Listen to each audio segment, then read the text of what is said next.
Hello, everyone, and welcome to MedAngle's It's a Match. This is a series where we discuss brilliant applicants who have matched into residency in the United States in various specialties, internal medicine, pediatrics, psychiatry, you name it.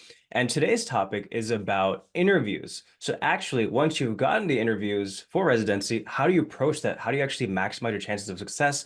How do you stand out and apart from other applicants?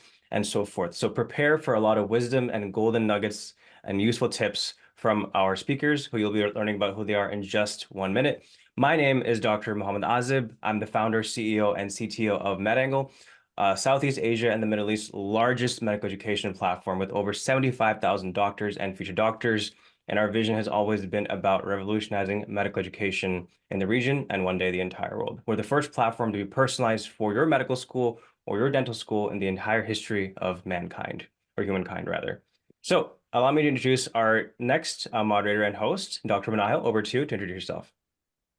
Thank you, Dr. Azib. So, hi, I am Malahid. I am Head of Education and the Executive Editor-in-Chief of MedAngle. I've been part of MedAngle for more than 5 years now. And I've been part of this whole USMLE journey for quite a few years now as well. So I'm on the same path. So I'm pretty excited to be here and talk to our speakers about their experience regarding the whole match process and then especially the interview process. So yeah, excited to learn from them and talk to them today. Thank you. And next, I want to start with Dr. Tayyib Muzaffar to introduce himself really quickly. Yeah, thank you guys for this opportunity. My name is Tayyib. I'm from Islamabad, but I did my medical school from Qaeda Medical College in Bahawalpur. I've spent the best 6 years of my life there. And after I did my house job, I thought, what should I do with my life now? And I thought, okay, USMLE seems like the best option. And 1.5 to 2 years later, here I am. A unique thing about my math journey would be that everything was rushed because I have turned myself from a procrastinator to someone who's okay with the workload and the pressures. So it was rushed. That's the one thing unique thing about my journey. Yeah, and I'm very excited to be here. Thank you for this opportunity. Wonderful, awesome. Next up, Dr. Urwa Ahmed. Hi, everyone. My name is Dr. Urwa Ahmed. And again, thank you, MedAngle, for this opportunity. So I graduated back in 2022 from a medical college called UMDC. It's located in Faisalabad.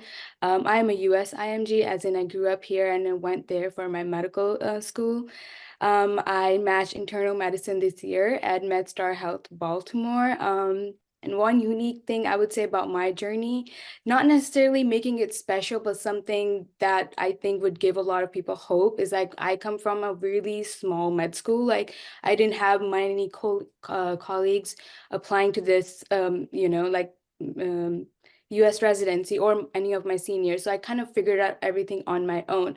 So it goes to show like if you have dedication, you want to do something, you can do it. And when I was doing something, I really wanted to find people who didn't have anyone.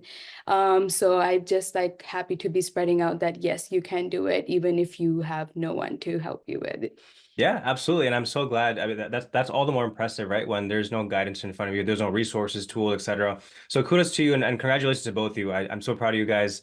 And I think we're gonna get into this conversation and have a good time and spread some wisdom to the people watching. So let's get into it first. The first question I'll begin with for Dr. Urwa. So this is more of a basic question, but it might sound like common sense, but how important are these interviews for getting matched? So let's start with that. Okay, so I feel like everyone has that same application. Your scores, your your research, your volunteer experience, everything is the same. But the interview is your time to show who you are as an individual. So I think these interviews are really, really important to getting matched. Sometimes like you would see, let's just say like, you'd be like, oh, okay, like this applicant looks amazing. But when you talk to them, it's like, are they really that amazing? Programs are literally looking to be able to talk to you. They want to work with you every single day. So they want to see, can this person blend into our environment? I learned this when I was doing my observership, and then they were like some of the residents there, they were like, We literally want to know if you're human, if you can talk, if you can crack a joke, if you can talk about your life experiences. Don't be a robot. So I think these are the things that the programs are looking, and that's what makes your interview process so unique. And the more unique you are, the more chances you are that they will remember you and they'll rank you. So I think interviews are really, really, really important to getting matched.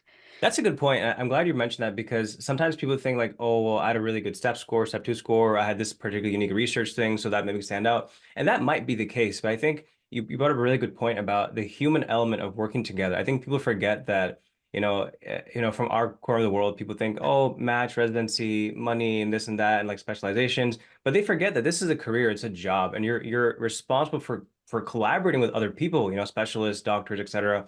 And if you're not a good team player, if they can't work with you, if you're a robot, right? That's not always a bad thing. We're not like anti-robot here at If MedAngle, but someone yeah, it's a good if point. someone says, "Oh, I have a 260 something something score," but they're a snobby person, so Yeah. they're gonna be like, you know.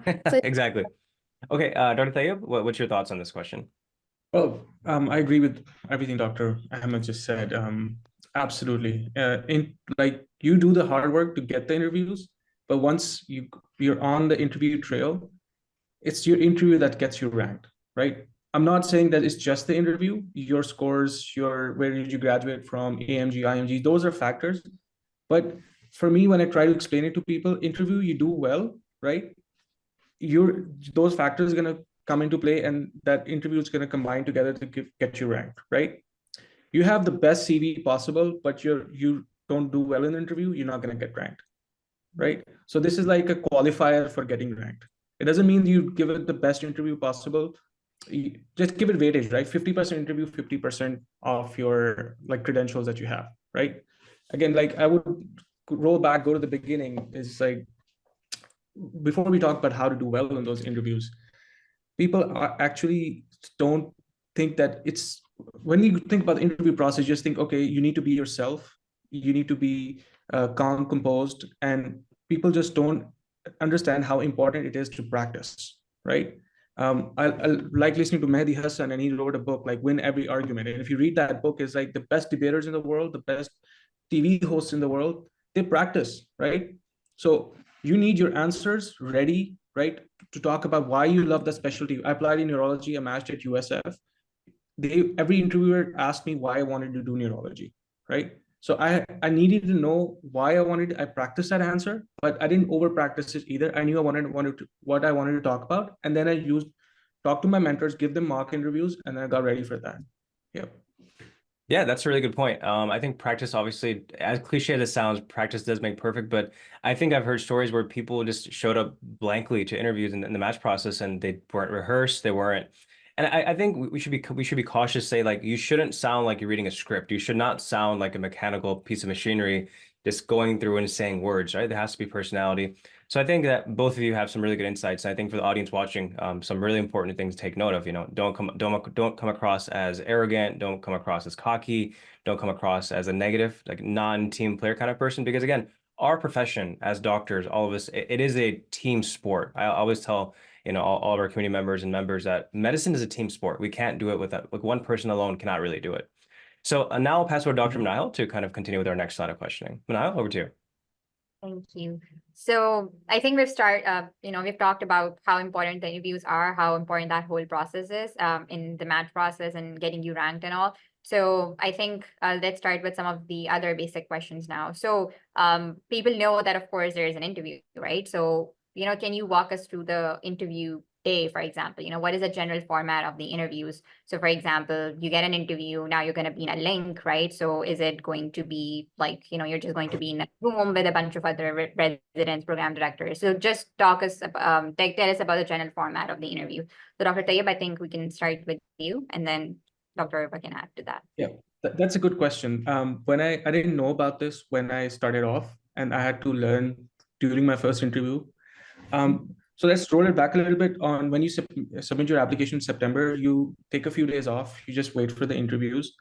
Your first interview rolls in. It depends on the specialty. In neurology, usually you start getting interviews in October. In internal medicine, it's usually late October to early November. That's when you first, don't get scared if you're not getting interviews. Look at the timeline, right? And in October to mid-November, if your program you really want to match at, or where your signal hasn't given you an interview, you just write them a letter of interest, like, hey, I submitted my application. I like this about your program. Be genuine, be honest, do your research and write that. And then once you get the interview, first of all, you have to schedule it, right?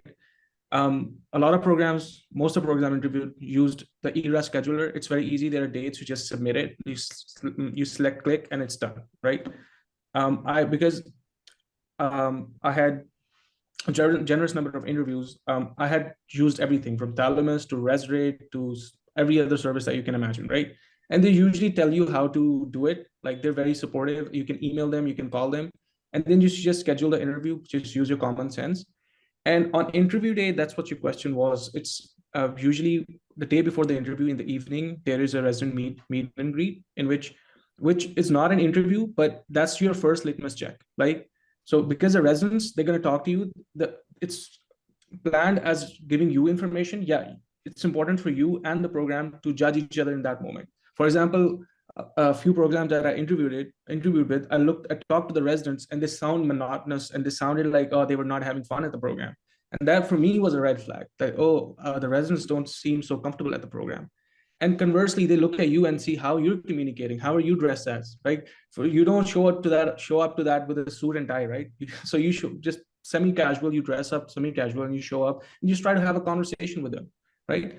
After that, in the morning, every program is a little bit different, how many interviews they do, but they communicate that. It could be through Zoom, WebEx, or Teams, anything, right? Or one program interviewed me through Thalamus, right? So if you just log in the morning, there's a 40-minute to an hour introduction in which they tell you, okay, this is what our program is. They usually present a few slides, tell you about the program, right? And to be very honest, towards the end of my interviews, I was so done that I usually did not do, I don't know if I should mentioning this, that a lot of research about the program. So I was relying on that presentation in the morning to get me up to speed on the program.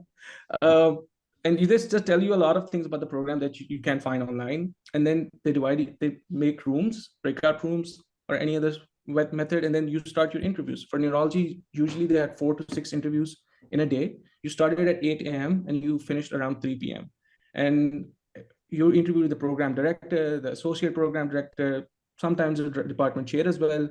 If your CV shows that you're interested in a particular specialty, and that person is interviewing, you probably match with that. For example, I really interested in stroke and neurointervention. So if there was an opportunity, they always paired me with the neurointervention guy or gal who asked me questions about my research and my interest in neurointervention. So they've done your homework about you. Don't worry. I can say for neurology, like, you have to come prepared. And just as a tangent, we were talking in another session in which we talked about being honest in your CV, because 30 minutes of conversation with 4 to 6 people, if you're lying on your CV or you're not being truthful, you can defend yourself and you'll show, because those guys are interviewing a lot of people, right? And to be honest, as human beings, over 25, 26 years, even in my life, we talk to so many people that we can judge if someone's lying to us or not, right? So being truthful is important, being confident is important, being yourself is important, right? Having an answer ready does not mean, like Dr. Azib mentioned, that you need to know it by heart. But I had a few points prepared and I discussed that with a lot of people, right? Is that the fair thing to say? And I just went off the cuff, like we're talking right now, and I just had a conversation with them, right? So after you're done at 3 p.m., they give you a 20-minute session to ask questions, right? If you don't have any questions, they usually wrap it up. After which you need to send that's a controversial thing, sending thank you letters, right? We can talk about that in another question, but yeah, so it's a long process that I've tried to summarize, and I'm sorry if my answer was too long-winded. No, it completely makes sense. So I think we have a general idea.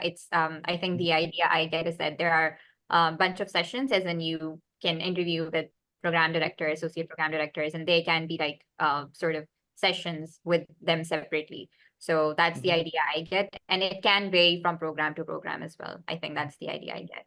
So yeah, thank you for that answer, Dr. Tayyib. Dr. Arba, would you like to add on to what Dr. Tayyib just mentioned? So the interview day.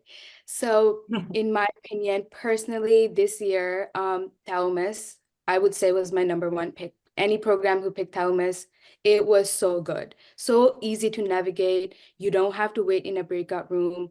I mean, if you're an extrovert and you want to go talk to the people, sure, go ahead. But there's no like, you don't have to be there. It tells you the time and you just log in. Everything is great.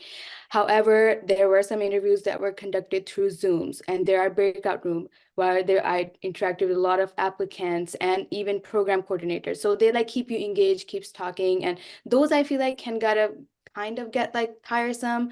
I would prefer to have like some time in between. But either way, I think your interview will start with one of these platforms. The night before your interview, I would say get a good night's sleep. Wake up, relax, get yourself a coffee, get dressed, wear your best suit. I was given this advice. I was at the first interview, I was like a fish out of the water. I was shaking so much. Then the next day, my senior was like, don't do that. Just get a good night's sleep, be comfortable. Then comes your interviews. You're gonna have, depending on however many interviews you have. I had one day I probably had 6, one day I had 3. So it just depends, right? So you do your interviews every day, try to be genuine. Just like Dr. Tayyab said, do not lie. Even if it's about your hobbies, do not lie. I mentioned in my hobbies, in the introduction, I said I enjoy doing bouldering. They literally asked me so many questions about bouldering. What gym do you go to? Who do you go with? How many people do you go with? What is your group? So I was like, you cannot lie to them. They will catch up real quickly, right? And then this is how the interview day goes. At the end, most of the time, you will have a session with the residents.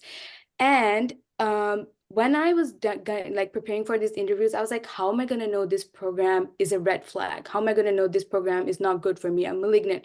You will know. When you talk to the residents, you will know from based on your answers. You'll be like, oh, what do you guys do for fun? They'll be like, work. Or we'll be like, oh, what do you guys like do outside of work? Nothing much. You will know right away. And even the programs like you will interview. Yeah, Go ahead. sorry. I'm so sorry for doing this, but I just adding to your point, I used to ask the residents, how many times in a month do you meet up as a group, right? And or in a 6 months time span. And if they said, oh, we don't get time to meet up, then I knew that, okay, so that's either they don't have chemistry or they're too busy to meet up, right? So Exactly. you can ask smart questions like that. So yeah. Yeah. That's And golden. also, I think for people in the audience who don't like that, that's a really nice way to kind of, I don't want to say investigate, but that's a really good way to kind of figure out like what the actual interdynamics are of that program or that group of residents. Because otherwise, of course, they might sell you a more rosy picture, but maybe the reality is something different. And one more thing before you continue, Dr. Arwa, is that both Dr. Tayyib and both you, Dr. Ahmed, have talked about, don't lie. I always tell people, like, I'm kind of like famous saying this, like, the truth is all we have. Do not embellish, do not lie, do not exaggerate, don't do it. I think lying is just one of the worst things you can do as a human being, generally speaking, not relevant to match. So I'm glad that both of you kind of touched upon that, because it's also ethically wrong, but it can sabotage and torpedo your chances of matching as well, right? Anyways, please continue, Dr. Ahmed. so yeah, so I was saying like once you're done with your interviews, even like you can find out about the program, like the vibes of the program by even talking to the program coordinator, or like how they're asking you questions. Are they genuinely interested in you? Are they actually like, oh, wow, really interested as an applicant? Or are they just like, let's go, like get it done. All right. So once the interview is over, I personally, what I did, and I guess it's a tip, immediately after my interview, every single interview, I had a running Word doc and I had a spreadsheet. I immediately put in my thoughts how the PD is. Like, did I get good vibes from him? Or I would put down all the questions they asked me and my answers, how I answered them. So that's what I did on my interview day. So it kind of had a running log of all the questions and all my like impressions of that program in a spreadsheet. And what was I gonna say? I forgot. But yeah, this. Yeah, if I can just continue your thought, and absolutely, like I should have mentioned that too, because come match day, I was so thankful to the year from 5 months ago who had this idea to. I just used to open notes, and so I just had this one document for each program, right? Before the interview, I used to go on their website, look at the videos, and make, okay, this program has this fellowship, they don't have this, they have 4 residents, whatever my cheat sheet was, what I like about this program, what I don't like about this program. And after I'm done with the interview, I would just go back and like say, okay, that's not true, what they said on their website, or oh, that thing I'm really impressed by. And I would write down my thoughts. And like I didn't write about what conversations I had, but I would write a short essay to myself, like 100 words, what I feel about that program. And in the Yes. end, when I was doing my rank order list, I was just like, oh yeah, I know 3 programs I want to go to. I would have to open that because I had gone through the process of, thinking about those programs. And if I hadn't done that, I would have been lost, first of all. And other 2 things that should have mentioned that, number one, uh, you have breakout rooms like Dr. Ahmed mentioned, but usually you talking to the coordinator, that is an interview in itself. Don't discount that, okay? Because the coordinator has a huge say in getting you ranked, right? And the program that I matched into, I had an amazing conversation with the coordinator. I'm not saying that's the factor, but you should, once she's going to give you an option, she's going to, okay, you have 25 minutes now, you can just log off, relax, right? What I used to do was, I was like, yeah, but I have a couple of questions I want to ask you. And once I started asking question, I would just get into a conversation, and for 25 minutes, I just keep talking to her, right? It wasn't for every program, but people, and that's also, the coordinator also gave me a good idea of how the doctors are, because she's working with residents and the doctors, right? Because if you're a resident, you're not working with all the doctors, and you have one mentor, or you're working with one particular doctor at a time, right? But a coordinator knows everything about the program, right? So if she's saying, oh, we have such great doctors, and oh, they'll start telling you a story about, for example, I interviewed at a place, let me just give a quick anecdote. And she said, okay, this is my chair, and every resident in the morning comes here and tells me how their day was, and oh, what's bothering them. And I'm an introvert, but I've been turned into extrovert because I have to talk to them so much, and it's so much. I'm like the godmother of this program, and that really impressed me. I was like, okay, so this is a program that's open to conversations, right? So a few programs, if the coordinator logs in, I was like, okay, you have 25 minutes, bye, right? And then okay, that's not a good sign, right? So and trust me, imposter syndrome again. One in my first interview, I was like, I have to dress to impress, and just impress their socks off, right? But by the mid interview, I was like, man, they're as desperate as I am. so, so I was like, okay. Then I refined my strategy. Okay, how do I judge them? So because they want the best candidates as well, right? And as much as you want them, they want the best candidates as well. So feel free to make your opinions, feel free to ask questions, but nuanced questions. Don't ask us, okay, how many meals do you get? Like, don't ask the residents, okay, what's your meal stipend like, or something like that, right? You can ask that to the resident, but never in the interview, right?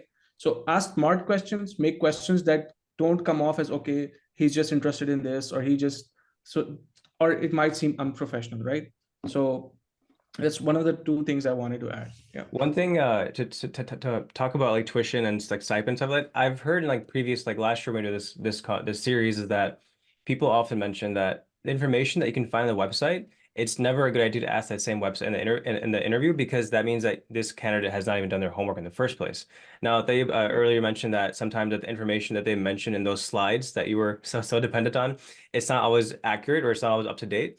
So I would just caution all the audience watching that, generally I've heard from so many different people who have matched that don't ask questions about stuff that's already on the website. You can clarify it later on in a more appropriate time, but during the interview is probably a really bad idea. Although it is natural to ask these questions, like you are wondering about these things, but that's probably not the right time and place.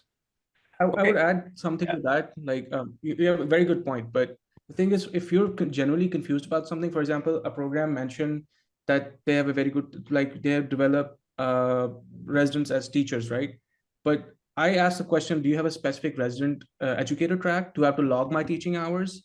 Because that's something I'm interested in, right? So if you can choose that information and make a higher level question, and that's going to have an even bigger impact. Like, okay, so he's thinking about the things we have on our website and asking us high level questions. If I ask them, okay, how do residents participate in teaching activities, right? That would be a dumb question, because I already mentioned, as a resident, I already know I'll be teaching medical students and people who are rotating in my department, right? So just think about the questions you're asking. This is what rehearsal is all about, right? Being well prepared into the questions interview season. And by your third, fourth interview, you already know what the questions you know which questions work. So you already know what you're gonna ask. but it's a process basically. Yeah. Dr. Emma, do you have anything you want to add to that? Sorry, yeah. So just so the interview day, internal medicine, I can't say about neurology, of course. Internal medicine, a lot of the programs discouraged, I would say, quote unquote, any sort of post communication because they get so many interviews. They would not give out any like program directors or like faculties emails at all. Sometimes you really have to dig in and find, and like the programs that I were really, really interested in, I like looked up and then I emailed them, right? But most of the time they would say, just send us an email. They would say you don't have to. And if you want to, just send the program coordinator and it will be delivered. So for internal medicine, it wasn't encouraged to send any sort of post communication letter, thank you, or anything like that. It was not expected. Again, piggyback of what Dr. Tayyib said, notes. I wrote a story, how I felt about my interview. Come rank order list, I was going through my notes. I was like, oh yeah, that's why I didn't like it. So always do that. And do your research about the program before. I remember like before my first interview, I reached out to a couple of residents via social media. And I was like, any changes? And they talked about like fellowship program. So I brought this up in the interview and I was like, so I heard there's a works for a new fellowship. When will that be starting? And then they were like, oh, how did you know? How did you find that out? I was like, well, I reached a couple of your residents and they mentioned it to me. So it's always like good to know, like do your homework. They'll be like, oh, wow, she's really interested in our program. She wants to know more. So that's what I wanted to add about the interview day and everything. And just to, again, like piggyback of what you said, you mentioned talking to residents. I talked to a couple of residents and they will ask you, okay, how did you know this? Oh, which resident do you talk to? But trust me, they already know because the resident has told them, oh, that candidate messaged me and we talked about this, right? And I interviewed at a program where I already knew the resident for like 2-3 years now. Like I had a working relationship with him. And funny story is that like when I texted him, first of all, the first thing I asked him, like I was like, okay, are you on the interview committee tomorrow or like the day after? And he's like, I don't know, but there's a possibility that because I had a COVID spell going on in the hospital. And even though I was really good friends with him, and if you scroll up the chat, you would find things that would tell you that right, they have a very casual relationship. It's a boys chat, right? And then as soon as I got the interview, I was absolutely professional with him because one thing we don't realize in Pakistan is like we have a jugadu system, right? That okay, koi baat nahi yaar, tu mera bhai, main tera bhai, but professionalism matters, right? And once you're a resident there, everything is professional, and if you have a professional communication with it, it has to be that, right? So I was like, I'm going to ask you, is it okay if I ask you questions about the program? And then I asked him questions like I ask everyone. And lo and behold, he interviewed me for for the residency spot, right? And you would expect like, okay, if it's in Pakistan, it was, oh, bhai, kaisa hai, suna, bhai, acha, kal main tujhe ye message kiya. It wasn't anything. It was just a typical interview. Although it isn't recorded, there was no one there. But again, none of your interview is going to be recorded. It's illegal to record, and they make you sign stuff before the interview day. Like they give you a couple of documents which you have to agree to, and then you send them back. It was still a professional conversation, and we talked about like my love, like my personal statement. We talked about and he was an author on those publications that what we talked about, right?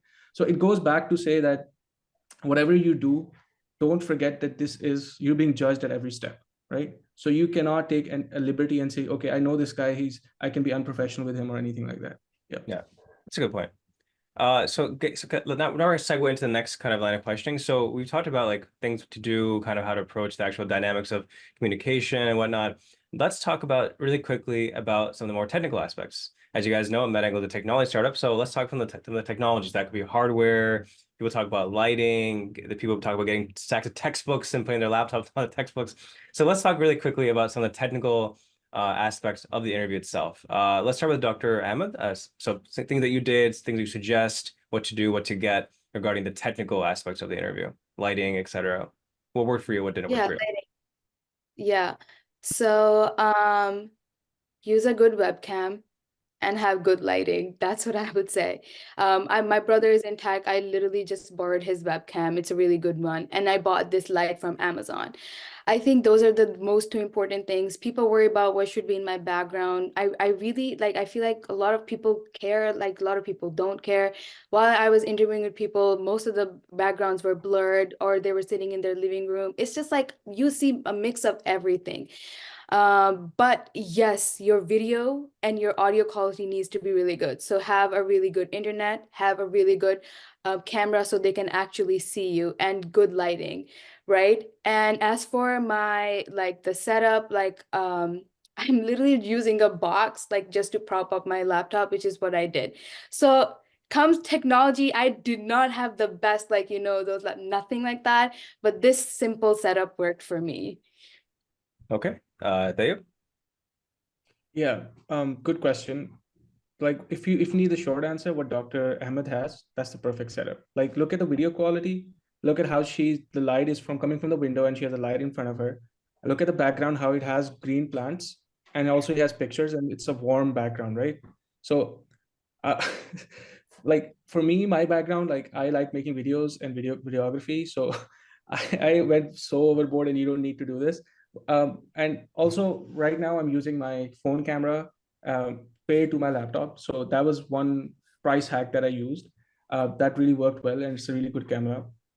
And the other thing, the lighting, I didn't use a ring light. I used a strobe box and with a diffuser and everything. But that's just me going overboard because I like this camera stuff and how the lighting is, where the window needs to be, buying filter paper and putting it on the window to diffuse the light because it was bouncing off another wall. So that's just being neurotic and that's being me. But what Dr. Urva has is perfect. If you can emulate that, you're good.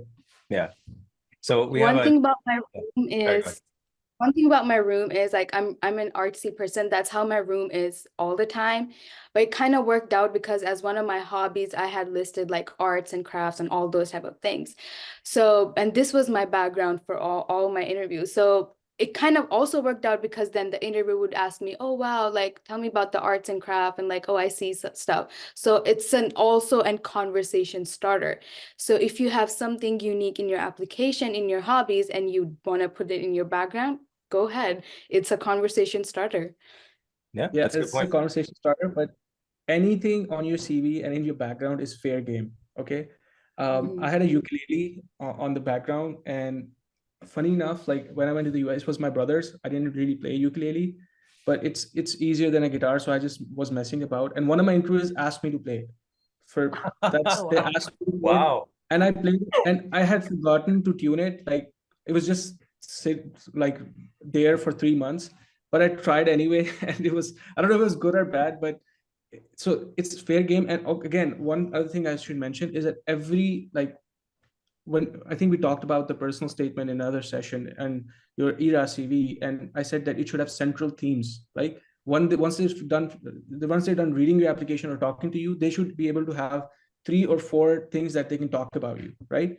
And your background should be a reflection of that. It should go in hand with your CV, right? So the things that I mentioned so my background contained the ukulele. I mentioned that I play guitar and those kind of things, right? So anything that you put in your CV or in the background is fair game, and they can ask you to elaborate on that or even play the musical instrument that you have. Yep. That's a good point. That's a very good point. I think sometimes people forget that your environment can be a reflection of who you are as well. And, you know, if your background's really messy and there's things going on, it's very chaotic as compared to something that's more like artsy and well put together, like Dr. Ahmed's here, as we can all see. I think that these things obviously can be factors as well. So next, I'll turn to Manahil to kind of go on to our next line of questioning. Yep, thank you, Azib.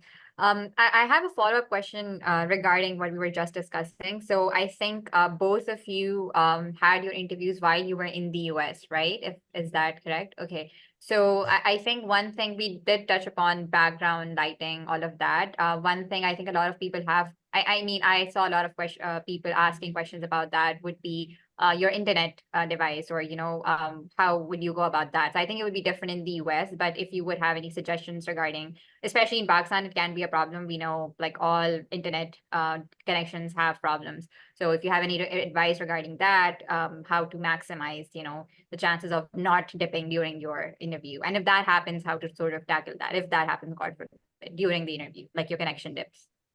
Well, what I can say, if it's okay for me to take this, Yeah. what I can say is that it's okay to have technical problems. Programs have them all the time, right? A lot of my interviews, like people were not able to log in, or like they had technology problems, right? So if it happens to you, don't panic, right? It can happen to anyone, first of all, but make sure it doesn't happen, right?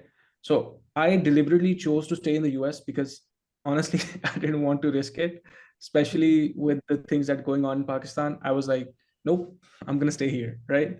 So I have friends who gave their interviews in Pakistan. So redundancy is key. That's what I was telling you. Like if for your lighting, there should be a UPS connection at least, or generator or something like that. For your internet, you should have broadband and fiber optic. Fiber optic, if anyone's a gamer, they would know that what ping is, what latency is, right? So sometimes your audio is stuttering, it's not the bandwidth, it's the latency that gets you sometimes, right? So get a fiber optic connection and then have backups with your cellular or another type of connection. So redundancy is key to make a good interview work, and have a SIM card at the ready, give it to the program coordinator. If nothing's working out, you can reach me at this number. Yeah. So yeah, based on that, basically, before the start of the interview, the program coordinator will tell you if anytime your connection goes out, you can log in, log back out, log back in. If it's not working, use a different device. If it's not working, use your phone. If it's still not working, you text them. So they have these like things to do. So obviously don't panic, which of course you will. But what happened with me personally was one time it was my internet connection. But immediately it was like restored it. And then in my interview was like, don't worry, it happens all the time. And then we went back right into our interview. Then another time it was the program that they were having issues. Trust me, the programs have issues with connection and technology all the time. It was my interview with the PD, and she was like 15 minutes late because of the internet connection. So don't panic, like if your internet's like some stuff like this happen. And I've seen like program coordinators, program director, they will give you sometimes extra time if something happens with your internet. So these type of things happen, honestly. You shouldn't be stressing about that much. Of course, come prepared. In the event something happens, it will be sorted. Yeah, that's a really good point. I think a lot of people, especially who had their interviews in Pakistan, they were really stressing out about the fact, what if my connection dies out or something like that. So it can happen even with programs. I think that's a good point as well. So you should be prepared, but it's not something that, would only happen to you. So thank you for clarifying that. I think, yeah, let's switch to a different line of questioning now. So we've talked about, the type of things that you should be prepared for and all. So what are some of the most commonly asked questions? So I know like the interviews can vary a lot, and there are of course things that are going to be specific to your application that would, of course, there are going to be specific questions regarding that. But let's, I just for our audience, just for them to have an idea of the type of questions they should be prepared for, the type of questions they usually ask everyone. So let's start with that. Dr. Tayyib, would you want to go first? Yeah, great question. And I think now it's time to get into the real, like we've made the soup, now let's add the seasoning. Let's get into the details. Again, for the interview questions, I can talk about neurology because to match in neurology, that's a secret that I'm going to tell people now, that if they don't know already. Number one factor other than your scores is your dedication towards neurology. All right, it should be reflected in your personal statement, in your CV, everywhere else, right? And the first question they usually ask you is to introduce yourself, right? And this is your monologue, basically. Imagine you're on Saturday Night Live, and this is your 1.5 minute maximum chance to impress, right? And usually because again, no, the same points apply. Don't over rehearse it, but have a plan in mind. Go off the cuff, tell them, right? And then they're probably going to ask you why neurology, why do you want to do, or why internal medicine, right? And that's what the next question is. So I was smart about it in a way that when I ended my tell me about yourself, I usually ended on a cliffhanger, and like, for example, so that's when I started thinking about neurology. So I knew that, okay, I know if I say that, the next question is going to be about neurology, right? So I was in my head, I was preempting that. And then they ask you about neurology or any other specialty that you want to go into. And then these two questions you mainly get, and then it's very diverse, right? One interview can pick up your CV, right? And they can ask you, okay, you did this, tell me a little bit more about that, right? Or they can ask you about your future plans. Like, where do you see yourself 5 years in the future, right? So these are the 4 or 5 main questions I ask you. And that's why it's like we've touched upon this again and again about veracity and truthfulness in your CV, because once you're done with these 2 questions, you've done a good job. And they start asking, okay, so you wrote about basketball, playing basketball, right? So what was that experience like, right? And so it could just be a random question about anything, right? And towards the end of that, I think Dr. Ulva will add more questions, but towards the end, they always give you an opportunity to ask them questions. And I think that is as important as them asking you questions, right? That's where you do need to do, when you search about the program, that's where you need your homework, right? You need cutting, decisive questions, not stupid questions, that you ask them and make them think about it, right? But again, don't overdo it. So I usually had a couple of questions that I asked everyone. For example, what are the opportunities for database-based research in your program? Can resident apply for IRBs? Do they have, I know they have a mentorship. Do you have a research mentorship as well? So these were the research questions I asked, right? So as you can notice, these questions are not, okay, are residents allowed to do research? How many papers do residents have to publish every year? So these are not those questions, right? So these are higher level questions based on my homework for each program, right? And you should have at least 8 to 10 questions for each program that you have to prepare before the interview, right? And what I did was, I knew beforehand I was interviewing these 4 or 6 people. I looked into their profile, I searched their publications and see, okay, this is an interesting project this guy did. I can ask him about this, right? Or I can ask him about any other aspect. Okay, for example, I was interviewing the guy who did his med school from John Hopkins, went to Stanford, and I was like, and now he was, I don't want to mention the name of the program, but he was interviewing for a program that is not those top programs, right? So I was like, what learnings from Stanford and John Hopkins are you bringing to this program? So this was my question to him, right? So this is how you need to be smart, do your homework, learn about your interviewers, make a list of questions, and then whenever you feel like asking the question, just ask the question what feels right in that moment. Yeah. Yeah, Dr. Urva, would you? Yeah, go ahead. Yeah, so I feel like what Dr. Tayyib said, most of these questions are pretty like common to internal medicine too. So they'll ask you, first thing they're gonna ask you, tell me about yourself. Then they're gonna ask us, why internal medicine? Then they're gonna ask you, why our program? What are your strengths? What are your weaknesses? And then mostly like, where do you see yourself in 5 years? So these are the basic questions. Once like you have done like 1 or 2, like 2, 3 interviews, you will literally have them at the back of your hand. Like you don't have to even rehearse them. They're literally sitting rent free in your memory.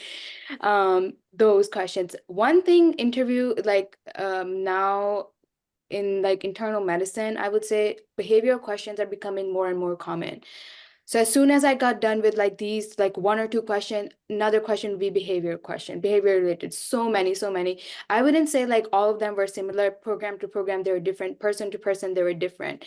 So a lot of the behavior, and like you're like, sometimes you're like, oh, I don't know. So it's okay to take a moment and be like, hey, okay, let me think about it, and then give your answer. They're usually pretty generous about that. And then again, try to be genuine. Don't try to like be like fake those type of answers. And one other thing that Dr. Tayyib mentioned is like it's an interview trick to leave them at a cliffhanger. So it's kind of like how you lead your interview, not them leading the interview. So you'll be like, oh, that's why I worked in rural areas. Then be like, okay, what did you do in those rural areas? Oh, okay. So then you'll be like, okay, we have this program, blah, blah, blah. So you make connections and those type of things. So I think like most of the time, these are the type of interviews questions you will most definitely experience on your interview day. Yeah, if I can just, because it's such an important topic and we should spend more time on this. I just wanted to add that, yeah, they ask you about why the program and the behavioral questions. The behavioral questions, they're meant to take you out of your comfort zone because they know you've prepared those answers, right? So they're going to ask you a question. So people think, okay, you have to blurt out an answer. I usually, whenever a question stumped me, I was like, oh, I'm stumped. Like, oh, I have to think about this now. And then I was like, okay, now that I'm thinking about this, so I would start a conversation, repeat what they're saying, and come up with an answer, right? For example, okay, your fellow resident comes in drunk. What are you going to do? I was like, oh, that's very interesting, right? So if a resident comes in drunk, first of all, patient safety is important. I'm gonna encourage him to not participate in patient care, and then we can have a discussion in the morning or whenever it's possible with my program director, who's the immediate supervisor, about what's going on. And because if it's not related to patient safety, I would turn the other eye. But it's as because patient safety is paramount, I think I'll have to do that. So that's what I feel I would do. So you should take your time. If a question is difficult, take your time and don't try to blurt out an answer, right? And if you don't know the answer to question, if you're like, oh my God, what's going on? It's like, oh man, nothing comes to mind right now. You can just admit it. It's not a good thing to do, but it's better than not saying the right thing, right? Again, sometimes I had a couple of interviews in which the interviewer said was not 99% of your interviews is going to be a fun conversation like we're having right now, right? And a minute into the interview, you forget that it's an interview and just having a conversation. Okay. But sometimes what they're going to do is just be very blunt. So I had this interview in which I log in, it's the first interview of the day, and it's with an important person. And it's like, why should I take you? That was his first, it goes on, no hi, no nothing. It's like, why should I take you? And I was like, okay, well, first, thank you for this opportunity to interview. I'm really happy to be here. I've learned about the program and I'm fascinated by the things that you guys have. If I want to talk about myself, then I go into my own journey. And then if you've thrown me a curveball, I'm going to take my time. I'm going to be a politician in that moment, right? I'm going to swerve. I'm going to go all the way. Then once I know, okay, oh, that's a good thing to say, I'll circle back to it and then I'll give you the right answer, right? And so it's everything they do is not, some programs are malignant, but even if they're pushing you, that means that they're trying to get you out of the comfort zone, and then check your communication ability and reasoning abilities. Because as a doctor, that's what you're going to, you can have a lot of scenarios when patients are doing that, right? They're trying to test your limits, right?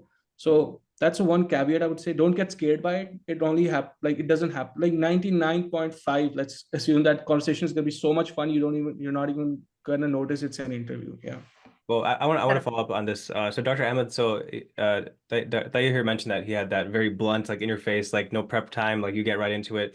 What was your experience like? Did you have any like that for internal medicine? Because obviously he's speaking from a neurology point of view. Did you have like, you jump in and So they're like, many. yeah, let's talk about that. So many. There are so many behavior type of questions where we're like, okay, your coworker like didn't inform their family, or your like patient does this, or like so many. So I'd be like, okay, wait, let me think about it for a second. They'd be like, yeah, okay, think about it. I'd be like, so one time when I was working in a hospital, something like this happened. So one thing to know about these type of behavior question, like when they say like your coworkers, blah, blah, blah, patient safety always first. Like it's kind of a known thing. Like you just, sometimes the interviewers are actually waiting for you to say that patient safety is paramount. I cannot let anything happen. And then after that, you'll be like, I'm gonna have a conversation with my colleague. What happened? Why did that situation come up? Just so we can finally get it over with. If that still happens, then I'm gonna bring it to my seniors, whatnot, all that kind of situation.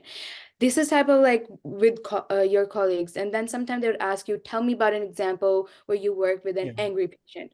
Tell me about an example when you worked with the patient's family was angry. So these type of questions, actually, you can fit them in like multiple categories. Angry patient, unhappy patient, or where you feel like you lost, or where you feel like you didn't do your job perfectly. So all these type of questions can be answered under one heading, right? So this type of situation happens. I was like, yes, like I can't, like I literally have a Word doc. I can go into it now and see, because like my questions, whatever. But sometime this happened and I'll be like, yeah, so I was working and this happened. And if they like your answer, they'll be like, oh yeah, okay, good answer. And I'll be like, oh wow, okay. Like I was stressing so much for no reason. So you'll be fine. Like one thing I would say, sometimes they'll ask you like really like fun questions. Like in my interview, one question that I was like, really what? Because it was not like, it was a behavior question, but the PD asked me, if you could be a chromosome out of the 23 chromosome, which one would you want to be? I'm like, what? Like chromosomes? He was like, yeah, like which number do you want to be, number 1 or number 23? I was like, I'll be 23, like I'll be the 23rd chromosome. He's like, oh, okay, then why? I was like, I don't know. It's a sex chromosome, something like that. Like you can say something, some dumb thing, because it's a dumb question. What are you gonna say? Like, like They asked yeah. me, sorry, sorry butting it. So neurology, they're kind of like geeks. So they used to ask me all sort of questions like this. And they ask me twice what cranial nerve I want to be. So Yeah. they usually expect, okay, I'll be the optic nerve or the ocular, like I'll be my answer to him. I was like, I didn't haven't thought about this before. I was like, I'll be the vagus nerve. No, sorry, the hypoglossal nerve. It was like, and I was like, and he was like, the hypoglossal nerve. I was like, why? Because it's ignored so much. Like no one cares about it. So and also it allows you to taste from the posterior 1/3 of your tongue. So yeah, so it's the most random question. And after that, that guy emailed me, and he was like, I found that answer so funny that like he talked about his favorite nerve, and his favorite nerve was facial nerve. I was like, that's why you don't have. And I emailed him. So it does seem that you have a very vibrant personality. So that was sarcasm, right? So that you choosing the nerve that's like a lot of people would choose. And anything. So this is where it's a human test, right? So they're like checking if, okay, if do you have humor, do you have ability to reason, can you come up with answers, right? So again, just adding to what Dr. Ahmed said. I think some really good points here regarding the type of questions that you usually get, like that you usually prepare for, but there are going to be questions that you would not have prepared for that are just meant to be fun questions, humor questions, and you're just not supposed to stress out about them. So yeah, really good points regarding that. I have one question. So since we were talking about, there are going to be these generic questions that almost everyone's going to ask. And I think a lot of people do stress out about this particular question a lot because it's like existential crisis in like one moment when someone asks you, tell me about yourself. So how would you, what advice would you give to the applicants or the people who are watching as to how to go about answering this particular question? I mean, you could talk about how you answered this question, but like if you have any general tips and tricks, because like you have just 1 minute, probably less than that, to describe who you are to that person, whoever is interviewing you. So yeah, Dr. Urva, would you want to go first? Oh yeah, of course. So tell me about yourself question. Of course, they're gonna ask you the very first thing. What I would say, like, I literally wrote down my answer for it. I had a paragraph, like whatever, however many lines, because then I went over it over and over again. And I tried to like time myself. Like that's where practice comes in. I tried to time myself because you want to introduce yourself at the same time. You don't want it to get like overwhelmingly boring so that they lose interest by the time you end it, right? So it has to be like minute and a half that you introduce yourself. So always introduce yourself, be like, hey, so what you're doing, where you graduated from, while in your med school, what you did. When you say like when you were in med school, what you did was like, I would say focus on numerical values more than just like saying, oh, I did this, I did. Like give them facts and figures. I helped this many, like 100 people. I had set up 50 camps. I did I did 20 research papers. So give them like hard numbers so they can click on to that. And then after that, I would say like, what I did was like, I always ended it with like talking about myself at the end, like, oh, so outside of medicine, I like to do cooking or baking or bouldering, or reading books. So then they would go on about like, oh, so where do you boulder or stuff like this, some interesting hobbies or something like that. Keep them for the end. And then again, one thing I would say is practice this question, write it down. First of all, practice in front of the camera, time yourself how long it is so they don't lose interest, and give facts and figures. And yeah, that's about it. Yeah, just to like add to that, first of all, you talked about the camera, and I just realized, like, even in this podcast, I'm not doing the right thing. I'm not looking at the camera, right? So I should Yeah, be that's looking at great. the camera right now and talk like this. But I had to, put out a sticky note on my camera and say, look here, right? So, but it still didn't work. And that's one thing that didn't work for me. I was just like, how if I can look at a person, I can't talk to them. So I'm like just looking all over the screen. Okay, but you should do this because it seems kind of unnatural that you're not looking at the camera. The other thing, the question that the thing that we're actually talking about, the tell me about yourself question, right? Everyone will tell you that you have a template. You begin with introducing yourself, and then you talked about your journey, and then you end with your hobbies, right? But that now put yourself into the person who's interviewing you. He's heard the same thing from, he's going to interview 8 to 10 people today. He's probably interviewed more people, and he's been interviewing people for years now. As soon as you go into the monotonous tone, his brain's going to shut off, like, and then he's like, okay, when he's done, I'm going to ask him my question, right? So this is what is important. You need to engage your audience, right? Always with anecdotes, with stories, right? So you need to follow this pattern. This is a good pattern, but without being monotonous. For example, my name is Tayyab. I graduated from Qaeda Medical College in 2021. I did my house job from Qaeda Medical College, and then I worked as a medical officer for 8 months, and then I come to the US and do my clinical experience for 4 months, and now I am applying for a match, and this is where I am. And my hobbies are cricket, basketball, and videography. That's how you do it. That's how you do it. Yeah. That's what you can't do, right? So the other part, like, so this was not something that I rehearsed a lot, but during my first interview, when I think I was talking to the third person, this is what I said, and I was like, wow, that's what I wanted to say, and that's like my go-to interview. I was like, my name is Tayyab. I'm Tayyab Muzaffar. I'm from Pakistan, and I was born in Kashmir, in a small tiny village, 16,000 feet. I like mentioning that because it segues well into two things. First, my passion for mountain climbing, and also my passion for medicine as well. Because my father is a doctor, and when I was young, I would walk with him for miles when he went and saw a patient, and that inspired me because instead of working in a big city, he chose to help the people where he came from, and that pretty set up my journey into medical school. I did my medical school from Qaeda Medical College, Bahawalpur, where I also did my house job. And after that, I was working as a medical officer. I gave my step exam, and that's where my interest in neurology started. When I did my extracurriculars, my research, and I felt like the US was the next destination for me. And here I am today talking to you.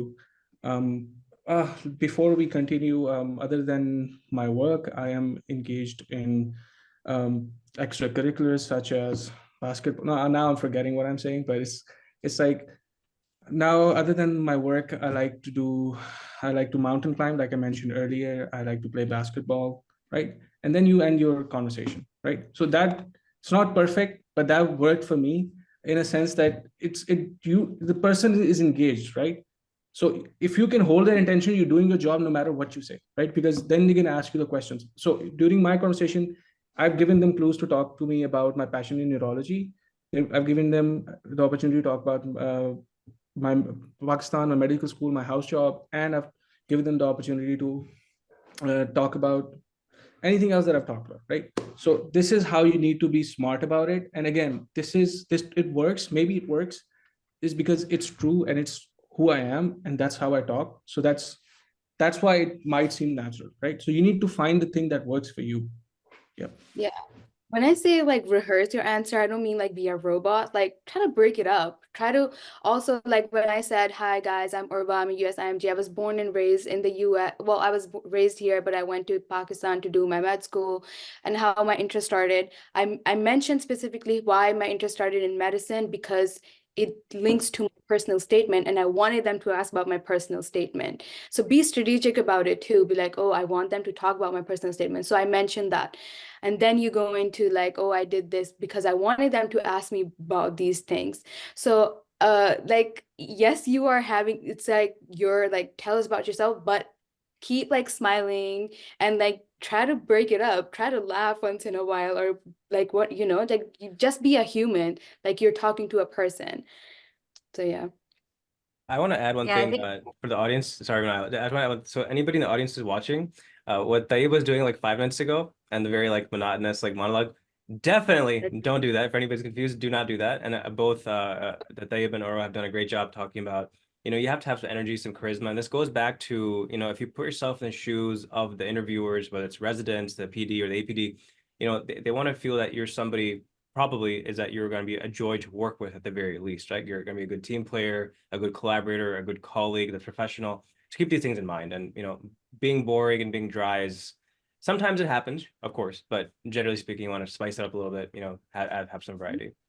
If you're boring, I would say if you're boring and that's who you are, then stick to it. Then I think you would do a better job to that in a professional manner. But it's just about being yourself. And you mentioned like that was the example of what not to do. I don't know what that's what you have to do. For anybody Yeah. confused, don't do that. Yeah. Manal, you're saying? No, I was just saying, like Dr. Tayyab gave us like a really good comparison of like what not to say and what you can say or what worked for him. So I think that was a really good comparison. You know how that one bit like paragraph, like the same thing, you basically talking about the same thing, but just how you say it makes like a big difference in how they're going to perceive you and how the rest of the conversation is going to go as well. So thank you. I think really good insight and a question that actually does confuse a lot of people. So I think this could be really useful for them. So I think we've talked about like, you know, the type of questions they can ask you, like other interview specifics. So let's switch gears here a little bit and talk about, so you're talking to, when you're having an interview with a program director, right? So of course they are going to look at you as a person, right? They want to see if they want to work with you for, of course, long term. So what are some of the things that you think they really care about? I think we've talked about this a little bit, but just sort of to recap it. But when they're thinking about ranking you, right? So you're interviewing, like it's gonna be like a few, like maybe 15 minutes, probably more than that, but of course not more like an hour or so, right? So in that brief time, how are they going to decide, like what are the things that they care about that you should care about as well as an applicant, as someone who's being interviewed, so that can help you get ranked, or that can help you, you know, them remember you when they're thinking about ranking applicants. So Dr. Tayyab, I think let's start with you. Yeah, again, that's a great question. If you don't work backwards. Don't think about, okay, these are the things I need to I've talked about those things, but don't think, okay, these are the things I need to portray, right? Work forwards, find out who you are as a person, and then use those things to elaborate the things that I'm going to talk about now, and which are, first of all, they're looking what Dr. Ava mentioned. Are you a human being? Right? Again, are you able to communicate? Are you speak? Doesn't Your accent doesn't matter, but your ability to communicate your thoughts does, right? Okay. So are you able to communicate? Next is teamwork, right? Are you a good team player, right? Again, as a doctor, you'll be leading teams. So what's your ability to work in leadership roles? Are you able to take commands, right? Other than that, it's just more aspects to your CV. They're trying to judge, okay, if this guy comes here, is he going to be a hospitalist, or is he going to pursue a fellowship? So small things like that. And every interviewer has their own role, right? So they'll tell one interview, okay, you vet his CV, right? The other interview, you ask him, you find out what his future goals are, and and another one, they can ask you, okay, you know the residents the best, would he fit in with our residents, right?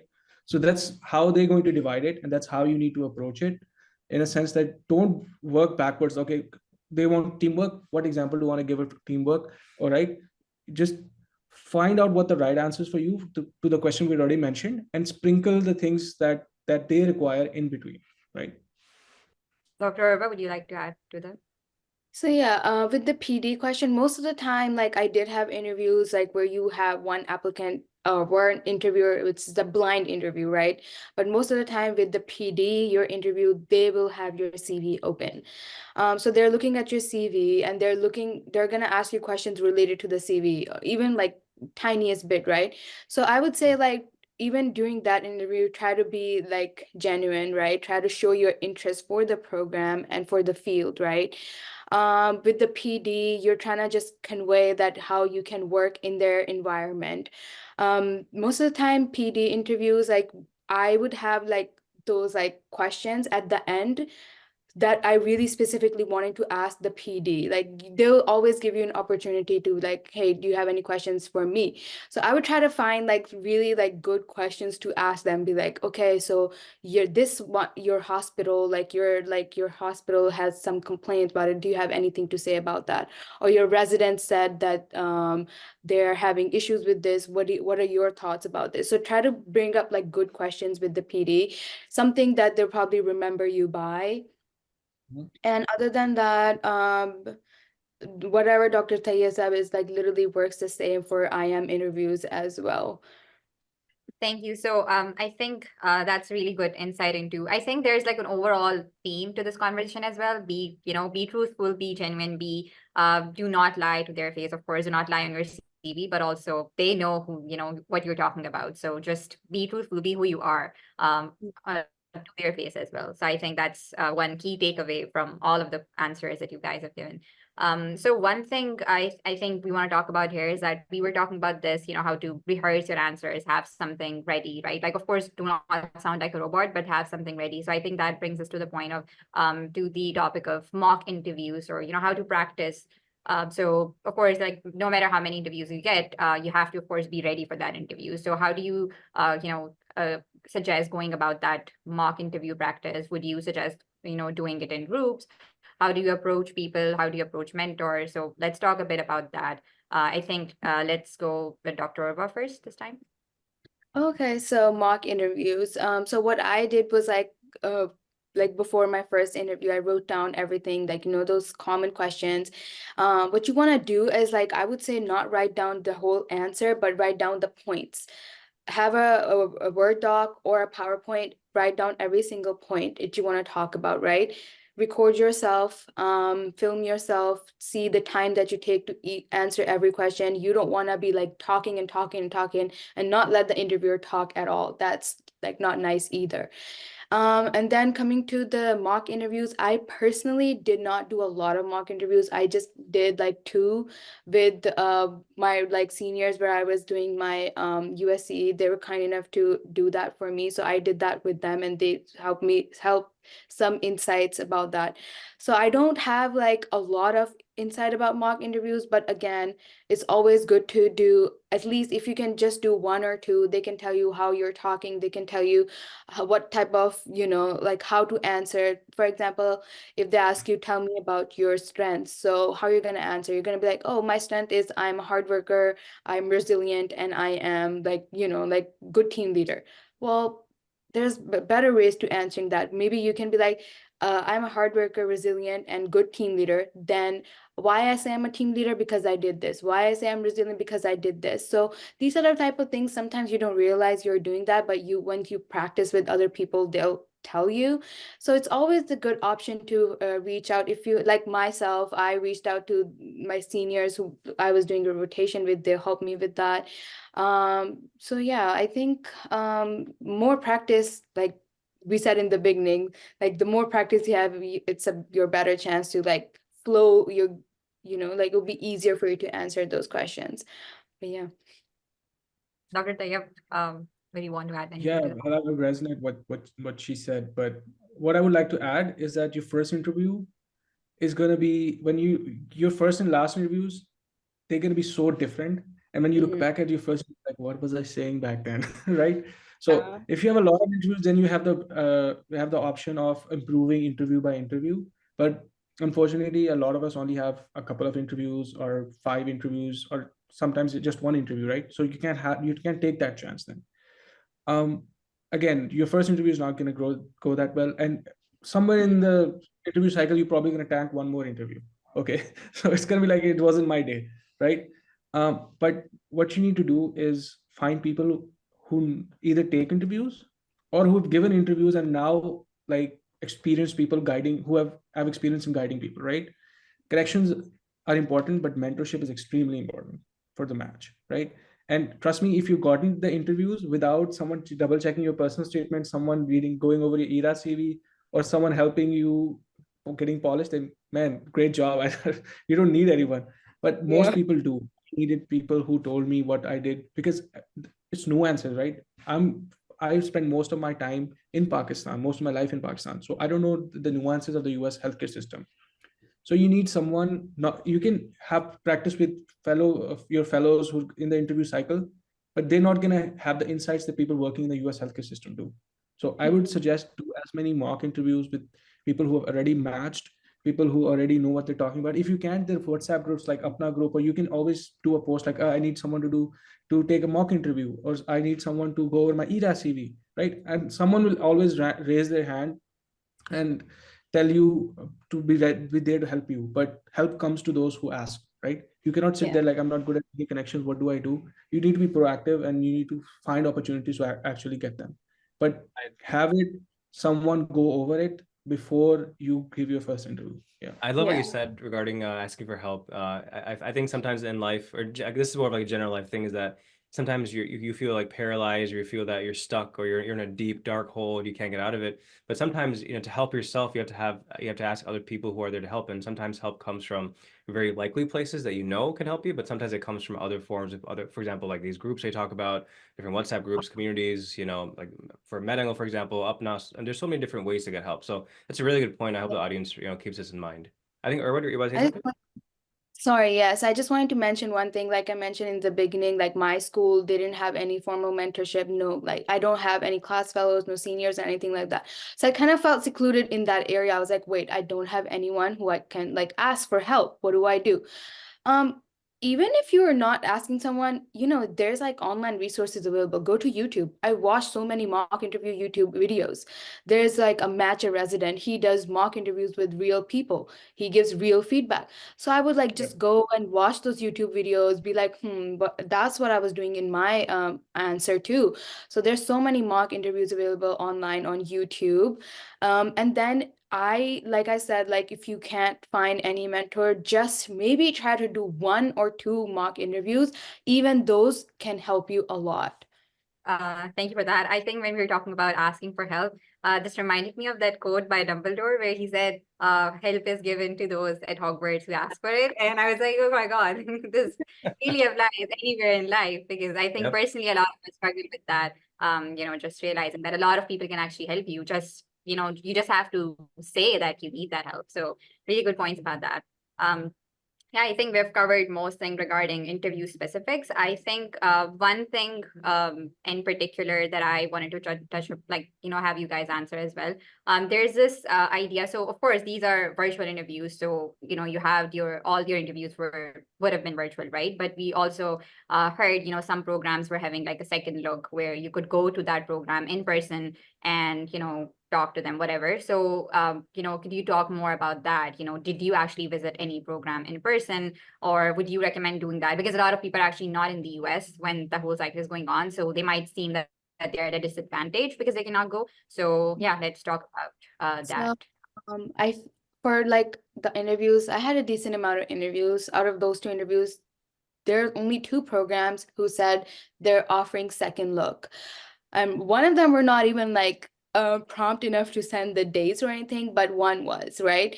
And then they said like, you do not have to go. I personally did not go to look at that program. If you're really thinking that that's your first choice and like you really, really want to know the culture, the people, then sure, go ahead. I personally did not. I had the option to do that.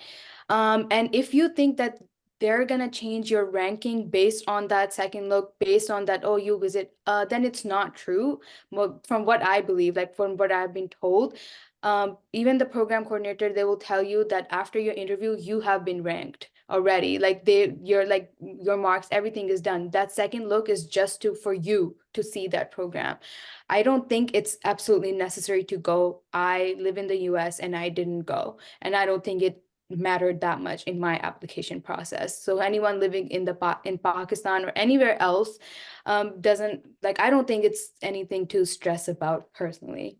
Yeah, I would resonate what you said. Just to clarify, they don't tell you they've ranked you, right? So they tell you No, I mean like after yeah, you yeah, done, they'll be like your scores are in. Yeah, yeah, sorry, yeah, I didn't say rank. I'm sorry. right. Because then I think if we let that slide, then people are like, really, like the Oh, comment they section. ranked us? Oh my Do they God. really tell you they A ranked you? plus. But yeah, so again, what I would like, what my opinion regarding this is, again, I didn't go to any of those second looks, right? Now you need to be careful about this. Some programs, let's start from post-interview communication, right? Some programs gonna tell you, don't you dare email us, right? So 2 programs actually said, if you email us, we'll be mad at you, right? Some programs are like, oh, but all the programs are gonna say we discourage it because that's what the ECGME tells them to say, right? Whether you should send a letter of thank you letter. Okay, so I was very conflicted, right? And it's after giving an interview, you think, oh, I have to write 5 emails, and you're thinking like, well, how can I do this? It's really hard, right? And you're done, and you spent so much time preparing, and then 1.5 day giving the interview, right? So I asked my friend who actually works at he bashed into Harvard in neurology, and I asked him, he's an AMG. So I asked him, did you send thank you letters? He said, no, I didn't send a single one, right? Then I asked around, and people said If you feel like sending it, send it. If you don't feel like sending it, don't send it, right? It doesn't matter that much. Like they don't really care, right? But if you feel like, oh, I had this excellent, for example, I talked about the conversation about the cranial nerve. So I had this email thread with him because we had a good conversation, right? People I don't felt like, okay, didn't feel like thanking, I didn't, right? So that's what and then that evolves into discussion about what we talked about. What we're talking about right now is the second look, right? So I had around 4 to 5 programs out of total, similar ratio to Dr. Urva, who asked me, would I like to come in for a second look? And now the important thing is it after rank order list deadline or is it before rank order list deadline, right? If it's after rank order list deadline or even late February, okay, they made the rank order list, it doesn't matter. I can, if I want to go, I go. If I don't, I don't. But if it's like a program I interviewed in October, they said we can have second look in November, right? And okay, there's going to say, oh, it doesn't have nothing to do with your ranking and everything. But a couple of mentors I talked to is like, if you go, either you can ruin it or you can go up, right? So if you go and they're really impressed, there is a slight chance that they will move you up a rank or two, okay? But if you go and you mess it up and you say something stupid, then you're definitely off the rank order list, right? So I didn't. And again, if you want to go, then go for genuine reasons. Again, the whole team, like I really wanted to go to a program because I liked that program, but I didn't end up going because the flight to that program was $500. But it was a program that it was too expensive for me to travel to. And that in the end, when I was ranking, I was like, oh my God, if it's so hard for me to get there, why do I want to go there? Right. So I wanted to go there because I wanted to check out, meet the residents, because it's a vibe check, right? When you see the hospital for the first time, you already know, all right, man, sounds cool, looks cool. Like I want to be here, right? So that's the only reason I would ask someone to go for a second look, unless otherwise they say, okay, we're asking you to come to a second look. That's completely different, right? If they say, all right, this is a second look, come, right? Yeah. Then you have to go because then that's their interview process, right? So that's pretty much all I know about that. Yeah. Yep, I think that's really insightful as well. So I think for the audience, it's more about how they're communicating that part about, whether they're asking you or they're telling you, oh, there's a second look, come if you can. So there's difference in that. So yeah, thank you for your insight. I think we're almost towards the end. One thing I think a lot of people might be wondering as well as they, get ready for the next season is that, okay, now you're getting interviews, you're in that interview season, I think like October to maybe like January, February, like that's the interview season. So so of course, like you would have interviews throughout that period. Like, hopefully if you're lucky, you will have like, 10 interviews, even more than that, right? But of course, those are going to be like 10 days, 20 days, something like that. So how do you keep yourself busy during that season, like in that interview season? So, I mean, if you have a job, you probably would be busy with that, right? But a lot of people might not have that. Like the whole idea is that you're going to be so stressed with your interviews. How do you sort of keep yourself sane, whether with a job or volunteer work? Like the main question is like, how do you keep yourself, stable, sane during that period, and how to keep yourself busy basically outside of whatever you're doing for the interview season? So most of the time when I was interviewing, like they literally ask you during the interview process, they say like, so residency a pretty hard time. How do you cope with the stress? What do you do to de-stress yourself? So I think this kind of question also goes into like your coping mechanisms or what do you do, like activities. Personally, when I was doing my interviews from October till December, like I had my interviews, I was doing an externship. So most of the time I was doing the externship. At the end of December, I didn't. That was like the whole month I was free. So I was like most of the time I was like just researching. I would dedicate some time to like researching the program, looking up what I'm gonna do, the areas that might be going to, and then taking the time to actually like de-stress and take some time for myself, whether like reading a book or going for a walk or something like that.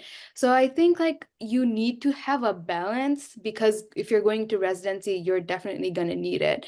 If you have a job, sure, you're busy, but you don't necessarily have to be busy all the time, like just to say like, you have an interview, relax. You did all those interviews. You've done the hard work. Now it's time for you to relax and enjoy the, the fruit that anyway, so that's what I did personally. After I was done with my internship, I took some time for myself. Also, meanwhile, I was studying for step 3 too, but yeah, it was a little bit chill time, I would say. Yeah, Absolutely. that's awesome. And what I would tell people is that it's nothing new. Like, if you're getting interviews, look at your journey, man. Like, this is not the biggest stressor. Your step 2 exams, right? So what was your coping mechanism back then? Your support structure, your mental notes that you have to handle those stressful times, right? For what I did was, like, my interview schedule was quite packed, right? And to be honest, by the very end, I was exhausted, right? And people told me I would be, and I was like, nah. And then I was. So that's what you're going to be exhausted. But what helped Right. me was that after an interview, once I'm done sending out the emails, even if I'm sending out the email tomorrow, I wrote it down and scheduled it for tomorrow, right? Because you don't want to sound like immediately, like, there's a nuance to it, right? Once I'm done, I switched off, right? For example, I have an interview today, and then the next interview is in 3 days or 4 days. So I'll switch off for a day and a half, right? And don't think about interviews at all. And then I would randomly open, like, once the stress level starts going up a little bit, I will just randomly open the website. I was like, oh, okay, copy, paste in my notes, copy, paste. All right. Then I'm talking to a resident. I'm like, all right, I'm gonna talk about this in the program. All right. So it's a crescendo. Like, you build up to an interview, and then the interview happens, and then Yeah. it's all calm. The sea is calm again, right? And it's gonna happen for every interview. At the first interview, it's gonna be tough. It's gonna be harrowing. You're gonna be so nervous, but it's okay. It's okay. Everyone feels that way. But trust me, even for the last interview, it wasn't like, okay, I've just got out of bed and gave the interview. It's still an interview, right? So you need to prepare, you need to put in the hard yards. Don't get complacent, okay? Because always, whenever I was like, oh my God, I'm so done, I don't want to, I just remembered how hard I worked to get here and how valuable this opportunity is, no matter how small. So if I'm grateful for this opportunity, I found a way to work for it, right? So again, your coping mechanisms and everything, those are already in place. You can rely on those and get through interview season, because what's at the other end, guys? It's the match. Which is because again, the match, it's going to be good. It's going to be wonderful. If you're wondering if that opening that email is all what you hope for and you dream about for 2 years, which everyone does, it is going to be amazing. But leading up to the days to that, that's the highest stress level you're gonna get. So it's not done yet. Everything's gonna ramp up, and it's gonna and so you can look forward to it, or you can have dread. But I tried to look forward to it, and I was okay until the very last day. But yeah, that's a story for another time. Yeah. Yeah. Well, I think we've gone just a little bit over time, so thank you for sticking around. It's been a great conversation so far, but I think it's time to wrap up. So I guess for the last question that we have for both of you before we wrap up, if you could give just like this is a fun question for me. Actually, no, there is one question that came in. I want to ask you guys. This is a live question that came in.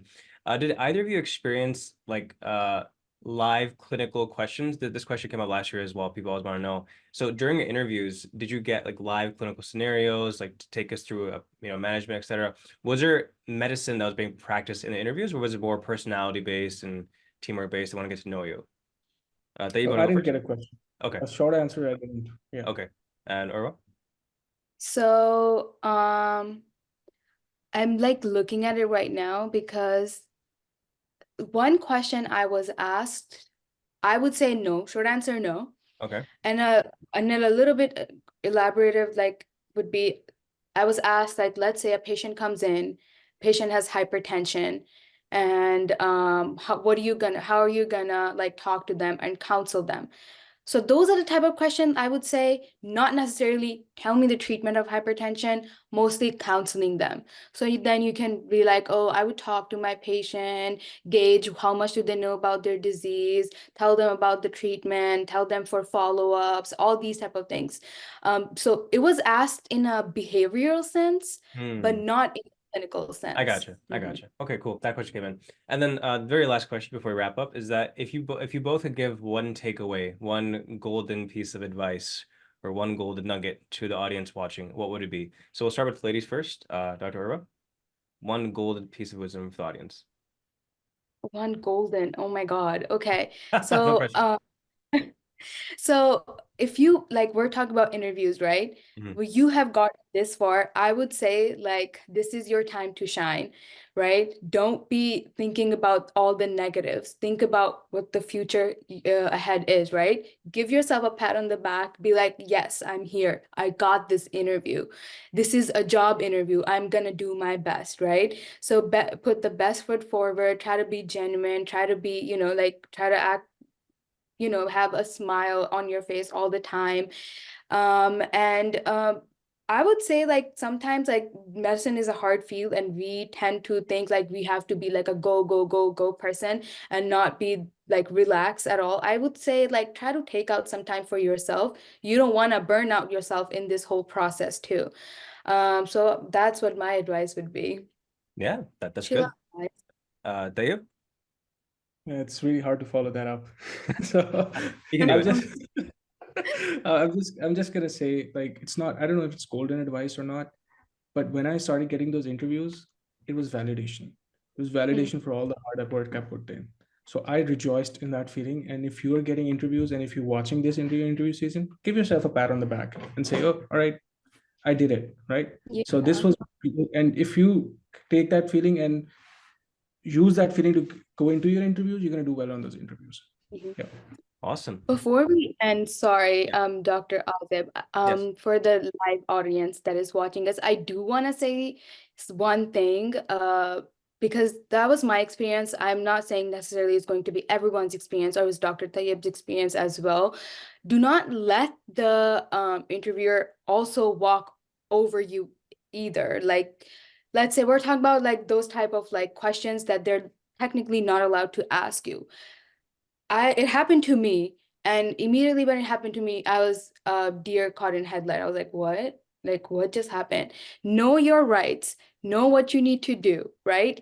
Of course, we don't expect these type of questions, but if a situation like this arises, you need to stand your ground. You need to know what's right and what's wrong. You can excuse yourself and be like, oh, I'm really sorry. I don't know like if I should be answering. I don't want to get in trouble. So if you don't mind, can we please move on to a different question? As an applicant, we think, oh, it's my interview. If I don't answer, I'm gonna get like, I'm not gonna match. Right.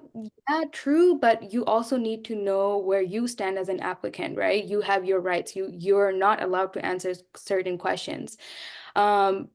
And like obviously do what you need to do to like report the program or whatever. But I just want to say, even if you are an applicant, you're super stressed, you're nervous, go to the NRMP Code of Conduct. There's a list of questions that the programs are not allowed to ask you. If they do ask you, don't be like tempted to answer those questions just because the interview is a PD or whoever that might be. Know your rights. That's a really good point. I really Yeah, I would. appreciate bringing that up. But yeah, Dave, you were gonna say? Yeah, this we just want to add. I know we're running out of time. Just wanted to add a sentence to that. Like I watched, if you haven't already, watched the Conrad Fisher video on illegal questions.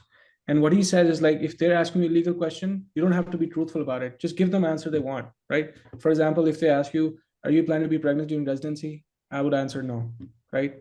But they won't ask me this question. They will ask me a different question. But just saying, but you can lie there, right? You don't have to be truthful anymore, right? Because they did it first. They asked the legal question, right? And also be tactful about it. And for example, he mentions that you can ask, right, that, oh, rephrase the question and say, are you really trying to, are you, from what I understand correctly, are you trying to ask me if I plan to be pregnant during my residency? And that's they're gonna know like that. Now they'll know that they're asking you an illegal question, right? Because now they know that you know, right? So they might take it back. And if they don't, it's like, yes, so that's reproductive health is something that's very important to me, and I'm considering it, and I'm thinking about it. Just beat around the bush, be a politician, and then okay, put the question aside. Be a politician.